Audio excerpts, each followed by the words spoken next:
Bagal services सुरक्षितेची खरी साथ. आरोग्य विमा, वाहन विमा, टर्म इन्शुरन्स, जीवन विमा, म्युच्युअल फंड, गुंतवणूक, सर्व कंपन्यांची विमा व क्लेम सुविधा. आमचा पत्ता shop number 26, metro complex, Kuldan road, Karjat. संपर्क क्रमांक 9011400903. एक वेळ अवश्य भेट द्या. बागल सर्व्हिसेस, तुमच्या आर्थिक सुरक्षितेचा विश्वासू साथीदार.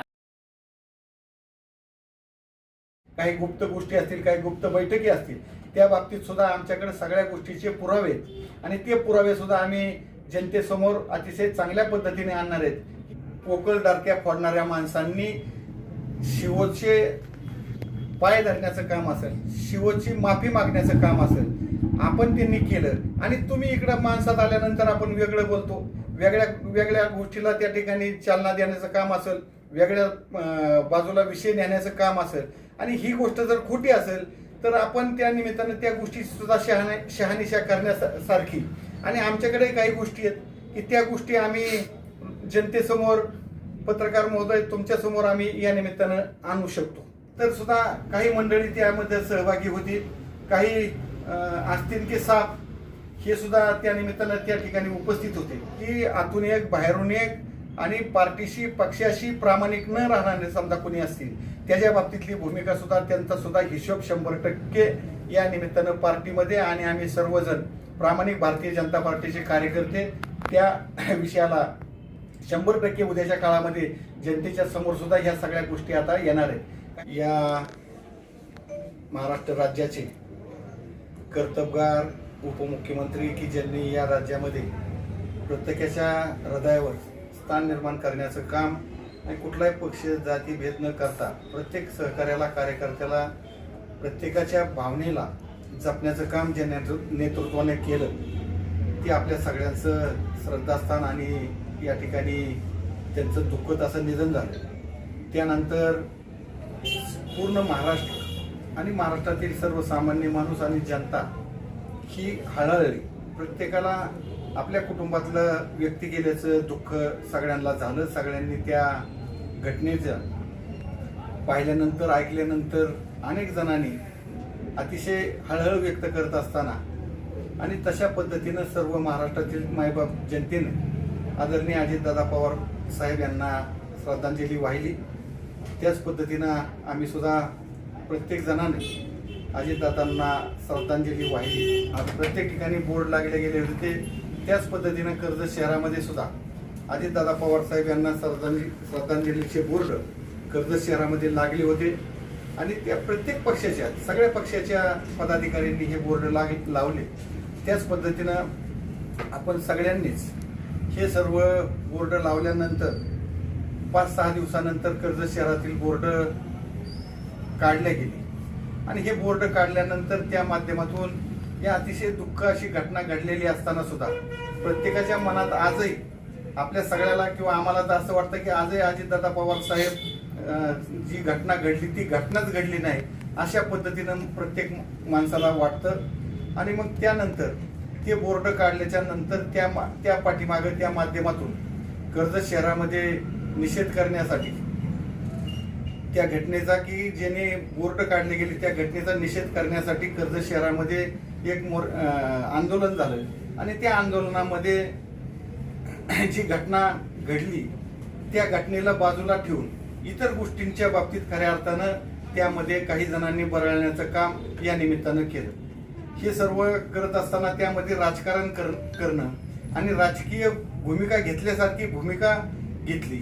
ती भूमिका घेत असताना सुद्धा आपण काय बोलतोय, कशाबद्दल बोलतोय या गोष्टीचं तारतम्य त्या निमित्तानं त्या कार्यक्रमामध्ये तारतम्य ठेवलं गेलं नाही. आणि मग त्या माध्यमातून शिवोच्या संदर्भात आधी निषेध, बाकीच्या गोष्टी होत्या. आम्ही त्या शिवोच्या जे काय काम असेल, जे काय केलेलं असेल त्याच्याबद्दल आम्ही समर्थन केलं नाही, करतही नाही. ते त्यांच्या कामकाजाचा, प्रशासकीय कामाचा काय भाग असेल ते नगरपंचायत आणि नगरपंचायतच्या शिवोनीही केलं.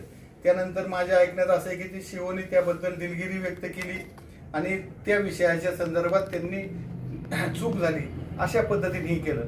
मग त्यानंतर या निषेधाच्या कार्यक्रमामध्ये आदरणीय या राज्याचं नेतृत्व या भागाचं आपल्या कर्जत जामखेड मतदारसंघाचे भूमिपुत्र, एक अतिशय या विधान परिषदेचे सभापती आणि सुसंस्कृत असं हे नेतृत्व की ज्या नेतृत्वाने कधीही कुणाबद्दल आकस ठेवला नाही, कधी कुणाबद्दल तेढ ठेवली नाही किंवा कुणी आपल्याबरोबर असणारा माणूस आपल्याबरोबर न राहिला नाही, अशा माणसाच्या बाबतीत सुद्धा एक सोज्वळ भूमिका ठेवणारं हे सोज्वळ नेतृत्व की ज्या नेतृत्वाच्या माध्यमातून या राज्यामध्ये असेल आणि खास करून कर्जत जामखेडमध्ये ज्या पद्धतीचं काम आदरणीय राम शिंदे साहेबांनी केलं आणि खास करून कर्जत शहरात येत असताना संतश्रेष्ठ सद्गुरू गोदड महाराजांचे निस्सीम भक्त आणि त्यांच्या चरणी सातत्यानं लीन होणारं हे नेतृत्व. सद्गुरू गोदड महाराजांची नगरी अतिशय चांगल्या पद्धतीने झाली पाहिजे. सद्गुरू गोदड महाराजांच्या नगरीला एक चांगल्या पद्धतीचं वैभव प्राप्त झालं पाहिजे आणि त्याला निधीच्या माध्यमातून एक चांगलं काम करण्यासाठी या शहरामध्ये जवळजवळ आतापर्यंत राम शिंदे साहेबांनी या कर्जत शहरामध्ये जवळजवळ आतापर्यंत 160-65 कोटी रुपयाचा निधी या शहरामध्ये दिला, विकास कामासाठी दिला. आताही काही काम अजून करायचे राहिलेले, यानंतरही अजून काही निधी या शहरामध्ये सद्गुरू गोदड महाराजांच्या धाकट्या नगरीला संपन्न करण्याच्या दृष्टीनं एक चांगल्या पद्धतीचं धोरण आणि नियोजन आदरणीय राम शिंदे साहेबांनी ठेवलेलं आहे. आणि मग अशा नेतृत्वाच्या बाबतीत बोलत असताना खालच्या पातळीवर जाऊन बोलण्याचं काम या मंडळींनी केलं.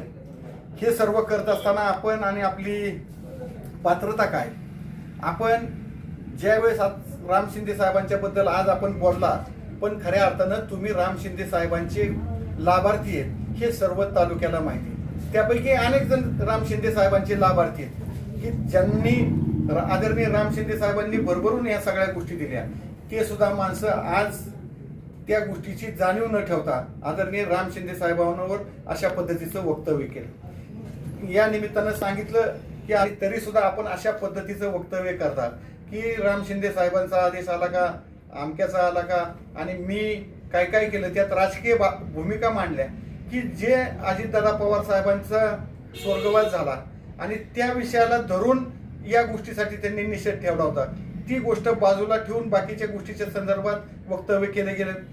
वक्तव्य अशापर्यंत करण्यात आलं की ठोकू, मारू, अमुक करू, तमुक करू, म्हणजे अशा पद्धतीचं वक्तव्य सुद्धा त्या निमित्तानं केलं गेलं.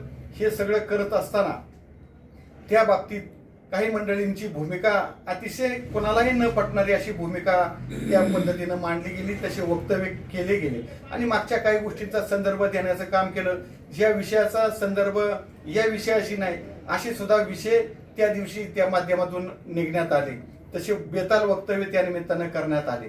आणि मग तुम्ही जर मारू, ठोकू अशा पद्धतीची भाषा आपली असेल आणि इथून पाठीमागे बी काही घटना घडलेल्या आहेत, त्या घटना घडत असताना शिवच्या संदर्भात असेल आणि इतर कोणती असतील, त्यांनी ज्यावेळेस त्यावेळेस मात्र या पोकळ डारक्या फोडणाऱ्या माणसांनी शिवचे पाय धरण्याचं काम असेल, शिवची माफी मागण्याचं काम असेल, आपण त्यांनी केलं. आणि तुम्ही इकडं माणसात आल्यानंतर आपण वेगळं बोलतो, वेगळ्या गोष्टीला त्या ठिकाणी चालना देण्याचं काम असेल, वेगळ्या बाजूला विषय नेण्याचं काम असेल आणि ही गोष्ट जर खोटी असेल तर आपण त्या निमित्तानं त्या गोष्टी सुद्धा शहानिशा करण्यासारखी. आणि आमच्याकडे काही गोष्टी आहेत की त्या गोष्टी आम्ही जनतेसमोर, पत्रकार महोदय तुमच्यासमोर आम्ही या निमित्तानं आणू शकतो. आणि मग अशा पद्धतीनं या शहरामध्ये, या शहराच्या जडणघडणीमध्ये आदरणीय राम शिंदे साहेबांचा जो निधीच्या माध्यमातून, बाकीच्या कामाच्या माध्यमातून जे योगदान आहे, हे योगदान आजपर्यंत कर्जत शहरामध्ये किंवा कर्जत तालुक्यामध्ये अशा पद्धतीचा निधी गेल्या 75 वर्षामध्ये या कर्जत जामखेड मतदारसंघ असेल, कर्जत शहरामध्ये कधी आलेला नाही. आणि मग अशा पद्धतीनं आजही जवळजवळ 1-2-3 कोटी रुपयाची कामं आज पुढं होणार आहे. आणि मग असं होत असताना इतर गोष्टीच्या बाबतीत, त्यांनी केलेल्या कामाच्या बाबतीत कुठलं बोलायचं नाही. आणि जो निधीच्या माध्यमातून आपल्याला मदत करण्याचं काम केलं, आपण काम करत असताना त्या कालखंडामध्ये जवळजवळ 156 कोटी रुपयाचा निधी आदरणीय राम शिंदे साहेबांनी सद्गुरू गोदड महाराजांच्या नगरीला दिला. आणि मग असं असताना या नेतृत्वाच्या बाबतीत ज्या पद्धतीनं बोललं गेलं या निमित्तानं ही ठराविक मंडळी बोलली आणि त्यानंतर सुद्धा काही मंडळी त्यामध्ये सहभागी होती. काही आस्तीन के साथ हे सुद्धा त्या निमित्तानं त्या ठिकाणी उपस्थित होते आणि ते उपस्थित असताना अशा पद्धतीचं वक्तव्य करत असताना त्याचा आनंद ही मंडळी घेत होती. खरं पाहिलं तर काही मंडळींनी, जबाबदार माणसांनी अशा पद्धतीचं वक्तव्य करत असताना त्या ठिकाणी त्या माणसांना थांबवण्याचं काम त्या निमित्तानं करायला पाहिजे होतं किंवा त्या ठिकाणाहून उठून जाऊन आम्ही या गोष्टीला आमची मान्यता नाही किंवा आम्हाला हा विषय अशा पद्धतीचं वक्तव्य आम्हाला पटत नाही असं काम त्या निमित्तानं व्हायला पाहिजे होतं. पण दुर्दैवानं तशा पद्धतीचं काम झालं नाही. या शहरामध्ये तालुक्यातून येणारी काही मंडळी असतील ते ह्या कर्जत शहरामध्ये आल्यानंतर आपण कोण कुठं बसतो, कुठं उठतो, कोणाबरोबर सातत्यानं संपर्कात असतो, त्याचाही सर्व भारतीय जनता पार्टीच्या सर्व तालुक्यातील जो प्रामाणिक कार्यकर्ता आहे की ज्यांनी भारतीय जनता पार्टीची कास कधी सोडली नाही, भारतीय जनता पार्टीला पडत्या काळामध्ये सुद्धा या तालुक्यामध्ये तग धरून आपल्या सहकाऱ्यांना, एकमेकाला एक चांगल्या पद्धतीचं सहकार्य करण्याचं काम या सर्वसामान्य माणसांनी, कार्यकर्त्यांनी केलं. अशा कार्यकर्त्यांना सुद्धा अशा पद्धतीचं वागणारी जी माणसं असतील त्यांच्या बाबतीत सुद्धा कर्जत शहरामध्ये आल्यानंतर कोण कोणाला मिळतं, कोण कोणाशी हे करतो, कोण कोणाच्या सल्ल्याशिवाय काही करत नाही. काही वेळा ज्यांच्या बाबतीत की जे राम शिंदे साहेबांच्या शिंदेंवर गरळ वाकण्याचं काम करतात त्यांच्याबद्दल अतिशय मधुर संबंध ठेवण्याचं काम तालुक्यातून येणाऱ्या सुद्धा काही मंडळींचं राहिलेलं आहे. त्याच्या बाबतीत सुद्धा एक चांगल्या पद्धतीचा विचार होऊन त्या बाबतीत सुद्धा येणाऱ्या काळामध्ये अशा पद्धतीचं की आतून एक बाहेरून एक आणि पार्टीशी, पक्षाशी प्रामाणिक न राहणारे समजा कोणी असतील त्याच्या बाबतीतली भूमिका सुद्धा, त्यांचा सुद्धा हिशोब 100% या निमित्तानं पार्टीमध्ये आणि आम्ही सर्वजण प्रामाणिक भारतीय जनता पार्टीचे कार्यकर्ते त्या विषयाला 100% उद्याच्या काळामध्ये जनतेच्या समोर सुद्धा ह्या सगळ्या गोष्टी आता येणार आहेत. काही गुप्त गोष्टी असतील, काही गुप्त बैठकी असतील, त्या बाबतीत सुद्धा आमच्याकडे सगळ्या गोष्टीचे पुरावे आहेत आणि ते पुरावे सुद्धा आम्ही जनतेसमोर अतिशय चांगल्या पद्धतीने आणणार आहेत की जेणेकरून आपण पांघरून घेऊन झोपेचं सोंग घेण्याचं काम, ज्यांना असं वाटत असेल जसं मांजर दूध पितं आणि डोळे झाकून पितं तशा पद्धतीने आता या मंडळींना काहींना जर वाटत असेल तर आता मात्र त्या सगळ्या गोष्टीचा उलगडा होणार आहे, सगळ्या गोष्टी स्वच्छ जनतेसमोर येणार आहे. आणि म्हणून मी या निमित्तानं ज्यांनी आदरणीय राम शिंदे साहेबांवर अतिशय चुकीच्या पद्धतीने आणि खालच्या पातळीवरची टीका केली, त्या टीकेला उत्तर देण्यासारखी त्यांची पात्रता नाही, त्यांची योग्यता त्या पद्धतीच नाही. भारतीय जनता पार्टीचा अतिशय सामान्य कार्यकर्ता, भूतवरचा कार्यकर्ता सुद्धा त्या मंडळींना त्या ठिकाणी विचाराच्या बाबतीत, आचाराच्या बाबतीत, वागण्याच्या बाबतीत ह्या त्यांच्यापेक्षा कितीतरी कैक पटीने पुढे. आणि म्हणून त्या संदर्भात अशा माणसांना उत्तर देण्यासाठी ही भरपूर भारतीय जनता पार्टीतले सामान्य कार्यकर्ते त्या निमित्तानं सक्षम आहेत. आणि मग येणाऱ्या काळामध्ये जर अशा पद्धतीचं चुकीचं वक्तव्य करण्याचं धाडस जर कुणी केलं तर निश्चितच त्याला सुद्धा मग त्याच भाषेमध्ये उत्तर पण दिलं जाईल आणि त्यानंतर त्याची कर्तबगारी सुद्धा त्या निमित्तानं काढली जाईल की आपण काय करतो, कुणाबद्दल बोलतो, कशा पद्धतीने बोलतो. आणि आमच्या सगळ्यांच्या हृदयामध्ये स्थान असणारं आदरणीय राम शिंदे साहेबांचं नेतृत्व, त्या नेतृत्वावर शिंतोडे उडवण्याचं काम आपण जो कोणी करणार असेल आणि ज्यांनी उडवलेत त्यांनी ते सिद्ध करून दाखवलं पाहिजे. आपल्यात जर तेवढी क्षमता असेल, धमक असेल तर आपण या गोष्टीच्या संदर्भात आपण ते सिद्ध करण्याचं काम सुद्धा आपण करायला पाहिजे. पण दुर्दैवाने या कुठल्या गोष्टीच्या बाबतीत काही बोलायचं नाही आणि अंधारात मात्र पाय धरायचं काम करायचं. उजेडात आल्यानंतर वेगळं बोलायचं. समोर ते शिवच्या समोर गेल्यानंतर काही मंडळी गेली होती, ते बोलले, चर्चा केली आणि चर्चा करून त्यांचं समाधान झालं म्हणून बाहेर पडली आणि त्यानंतर मग ह्या मंडळींनी अशा पद्धतीचा उद्योग केला. त्याचा आम्ही तर अतिशय तीव्र शब्दामध्ये निषेध करतो. बोलत असताना घटना आपल्या या राज्याचे उपमुख्यमंत्री आदरणीय अजितदादा पवार साहेब यांचा स्वर्गवास झाला आणि ही घटना ताजी असताना अशा गोष्टीबद्दल आम्हालाही बोलूशी वाटलं नाही आणि म्हणून आम्ही 2 दिवस त्या गोष्टीसाठी थांबलो. तसं जर पाहिलं तर आम्ही 10वा आम्हाला आधी वाटलं 10व्याचा कार्यक्रम अजितदादा पवार साहेबांचा होणार आहे, पण त्यानंतर आपल्या सगळ्याला समजलं की आदरणीय अजितदादा पवार साहेबांचा 10वा या निमित्तानं होणार नाही. मग मात्र म्हणून काल संत श्रेष्ठ सद्गुरू गोदड महाराजांचा समाधी सोहळा होता आणि आज पालखी सोहळा आहे आणि म्हणून आम्ही तोपर्यंत थांबलो.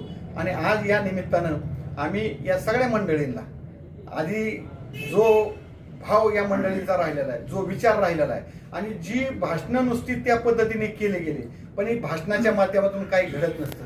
ते करत असताना कृती आपल्याला करावं लागते. आणि राम शिंदे साहेब जर खुलशी असते तर या शहरामध्ये अनेक काही गोष्टी घडल्या असत्या की तशा मंडळींना पळताबळी थोडी झाली असती.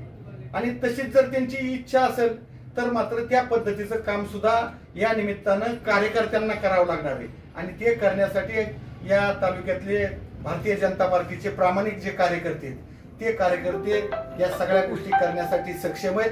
अनेकही काही गोष्टी आहेत, त्या गोष्टी सुद्धा उजेडात आणायच्या असतील किंवा काचेच्या घरात राहणाऱ्या माणसांनी अशा पद्धतीचं वक्तव्य करणं, अशा पद्धतीनं खालच्या पातळीवर जाऊन आदरणीय राम शिंदे साहेबांवर बोलणं, हे आम्ही कदापि सहन करणार नाही. येणाऱ्या काळामध्ये जशाच तसं उत्तर म्हणण्यापेक्षा काय उत्तर असतं हे जर गंमत म्हणून तुम्हाला बघायचे असेल तर ते उत्तर मात्र दिल्यानंतर तुम्हाला कोणाला सोसणार नाही. आणि म्हणून येणाऱ्या काळात आपण बोलत असताना आपली योग्यता, आपलं उंची, आपली मर्यादा आणि ज्यांच्यावर आपण बोलतोय आदरणीय राम शिंदे साहेबांवर तुम्ही हे बोलत असताना सूर्यावर थुंकल्यासारखं आहे. म्हणजे बोलण्यासारखा हास्यपद विषय, हा हसण्यासारखा विषय. आणि मग अशा पद्धतीनं जर हे वक्तव्य जर झाले तर येणाऱ्या काळामध्ये मात्र तुम्हाला परत अशा पद्धतीचं वक्तव्य करण्याचं धाडस राहणार नाही. अशा पद्धतीचं काम निश्चितपणानं भारतीय जनता पार्टीचे सर्व प्रामाणिक कार्यकर्ते या निमित्तानं करणार आहेत. हे सर्व करत असताना काही मंडळी त्या निमित्तानं उपस्थित होती, काही मंडळी उपस्थित नसणारे फोनवर एकमेकाच्या संपर्कात होते, पण त्यांच्या भीतीमुळं काहींना त्या ठिकाणी ते उपस्थित नव्हते. आणि उपस्थित जरी नसले तरी त्यांचं मन, त्यांचा विचार भारतीय जनता पार्टीतल्या सर्व सहकाऱ्यांना आणि कार्यकर्त्यांना कळायला. पुन्हा एकदा या निमित्तानं मी या सगळ्या घटनेचा तीव्र शब्दात निषेध करत असताना आमचं जे नेतृत्व आहे, सोज्वळ नेतृत्व आहे, आदर्श नेतृत्व आहे, त्या नेतृत्वावर जर कुणी शिंतोडे उडवण्याचा जर प्रयत्न केला तर राम शिंदे साहेबांचा विचार, राम शिंदे साहेबांना या कुठल्या गोष्टीमध्ये शब्द बोलण्याची किंवा काही करण्याची गरज नाही. त्यासाठी आम्ही आणि आमचे सर्व भारतीय जनता पार्टीचे प्रामाणिक शिलेदार हे त्या सगळ्या गोष्टीसाठी सक्षम आहेत. आणि येणाऱ्या काळामध्ये सुद्धा अनेक काही गोष्टींचा आता उलगडा होणार आहे. आज आता जास्त बोलणं उचित ठरणार नाही, पण येणाऱ्या थोड्या दिवसामध्ये आणि काही काळामध्ये अनेक गोष्टी पत्रकार बांधवांना आणि जनतेला कळल्या पाहिजेत. त्यासाठी सविस्तर भारतीय जनता पार्टीचे पदाधिकारी या निमित्तानं आधी मीटिंग घेतील आणि त्या मीटिंगच्या नंतर हे सगळे विषय पत्रकार बांधवांना आणि जनतेला त्या ठिकाणी जनतेच्या समोर आणले जातील. आणि हे विषय समोर आल्यानंतर मात्र बोललेल्या माणसांची अतिशय वेगळी परिस्थिती निर्माण होणार आहे. बोलत असताना केलेल्या गोष्टीचा पश्चाताप या सगळ्या मंडळींना होणार आहे आणि पश्चाताप नुसता करून उपयोग होणार नाही. आणि त्या बाबतीत येणाऱ्या काळामध्ये भारतीय जनता पार्टीचे सर्वसामान्य कार्यकर्ते अतिशय ताकदीनं आदरणीय राम शिंदे साहेबांच्या बाबतीत चुकीचं वक्तव्य करणाऱ्या मंडळींच्या संदर्भात सुद्धा मी सांगितल्याप्रमाणे थोड्या दिवसामध्ये आम्ही या सगळ्या गोष्टी, अजून अनेक काही गोष्टी आहेत इथून पाठीमागे घडलेल्या किंवा आता ताज्या घडामोडी असणाऱ्या, या सगळ्या गोष्टींचा उहापोह करत असताना हे जनतेसमोर आणण्याचं काम. आणि आम्ही असं चुकीचं किंवा विवेक बोलणार नाही, मोगम आम्ही बोलणार नाही. हा सूर्य आणि हा जयद्रथ करण्याची आमची तयारी. आणि मग तशाच पद्धतीचं काम आणि तशा पद्धतीनं या शहरामध्ये, या तालुक्यामध्ये चुकीचं काम करणाऱ्या माणसाच्या बाबतीत आम्ही थोड्या दिवसामध्ये आपल्या सगळ्यांनाच, पत्रकार बांधवांना आणि जनतेच्या समोर हे सर्व विषय आम्ही आणणार आहे. आज पुन्हा एकदा आम्ही आदरणीय अजितदादा पवार साहेबांना श्रद्धांजली अर्पित करतो. हे श्रद्धांजलीचे बोर्ड काढण्याचं जे सांगितलं गेलं त्यामध्ये सगळ्यात प्रामुख्यानं विधान परिषद सभापती आदरणीय राम शिंदे साहेबांचा बोर्ड सगळ्यात आधी तिथं गोदड महाराज गल्लीच्या कोपऱ्यावर आदरणीय राम शिंदे साहेबांचा बोर्ड लागलेला होता. तो सुद्धा बोर्ड त्या निमित्तानं ते 4-5 दिवस झाल्यानंतर, 5 दिवस झाल्यानंतर काढण्यात गेला. मग या सगळ्या गोष्टीच्या बाबतीत कुठलं बोललं नाही. जे सांगितलं, जे CCTVचे फुटेज तुम्हाला पाहिजे होते ते तुम्ही आणायला पाहिजे, त्या माध्यमातून त्याचा विषय काय करायचा तुम्हाला ती करा. पण राजकारण करणाऱ्या माणसांनी सगळ्या जनतेला सुद्धा हा विषय पटलेला नाही. आणि ज्याला राजकारण अशा गोष्टीच्या बाबतीत करायचे, अतिशय संवेदनशील गोष्ट आहे. अतिशय या महाराष्ट्रासाठी अतिशय दुःखद अशी घटना आहे. या महाराष्ट्राचं असं कधी भरून न येणारं नुकसान घडलेलं आहे आणि त्या नेतृत्वाच्या बाबतीत त्याच्या आडून अशी घटना घडलेल्या असताना सुद्धा राजकारण करण्याचं काम करणाऱ्या माणसाला त्या निमित्तानं स्वतःची थोडीशी लाज वाटली पाहिजे. आणि आता बाकीचे काही विषय त्यांनी त्यात घेतले, पण ते विषय मी आजच्या दिवशी मी ती घेणार नाही. कारण ते जे बाकीचे विषय घेतले त्यांनी की कशाला विरोध केला, काय केला, पालखी सोहळ्याचं काय, त्या विषयाच्या संदर्भात अतिशय सविस्तर आणि पुराव्यानेशी सगळ्या गोष्टी मी या निमित्तानं थोड्या दिवसामध्ये आपल्या सगळ्यांच्या समोर आणणार आहे. पुन्हा एकदा अशा बेताल वक्तव्य करणाऱ्या त्या ठिकाणी राष्ट्रवादीचं ते कोण बाळासाहेब शिंदे की ज्यांनी आपल्या आयुष्यामध्ये किती निवडणुका लढवल्या त्याला माहित नाही, पण निवडून कधी यायची क्षमता नाही. ग्रामपंचायत असेल, सोसायटी असेल, पंचायत समिती असेल, अशा अनेक निवडणुका ज्यांनी लढवल्या आणि त्या निवडणुकीमध्ये आपल्याला मतं किती पडली याचा आता जरा हिशोब या मंडळीने करावा. आपण किती लोकप्रिय आहेत, आपण जनतेमध्ये काय काम करतो, जनतेने आपल्याला आजपर्यंत इतकं आता तुमचं वय झाले तुम्हाला का स्वीकारलं नाही याचा जरा कुठेतरी अभ्यास करण्याचं काम आधी तुम्ही करा. आणि ते जर तुम्हाला करता येत नसेल तर राम शिंदे साहेबाचे तुम्ही काय काय लाभार्थी आहेत या गोष्टी ह्या तालुक्यातल्या सगळ्या सामान्य माणसाला माहित आहेत. आणि पुन्हा एकदा मी या निमित्तानं आजच्या पत्रकार परिषदेच्या निमित्तानं आम्ही ठामपणे सांगतो की आदरणीय राम शिंदे साहेबांवर जर चुकीचं वक्तव्य कुणीही जरी केलं आणि कोण स्वतःला किती मोठा समजत असेल आणि वेगळ्या पद्धतीने किंवा असं कोणाला वाटत असेल की मी ह्याव करीन, मी त्याव करीन, ह्याव होणार नाही, त्याव होणार नाही, जे काय व्हायचं आहे ते हिशोब संत श्रेष्ठ सद्गुरू बोधड महाराजांच्या नगरीमध्ये अतिशय चांगल्या पद्धतीने होईल आणि ती आपल्या सगळ्याला पाहायला मिळेल.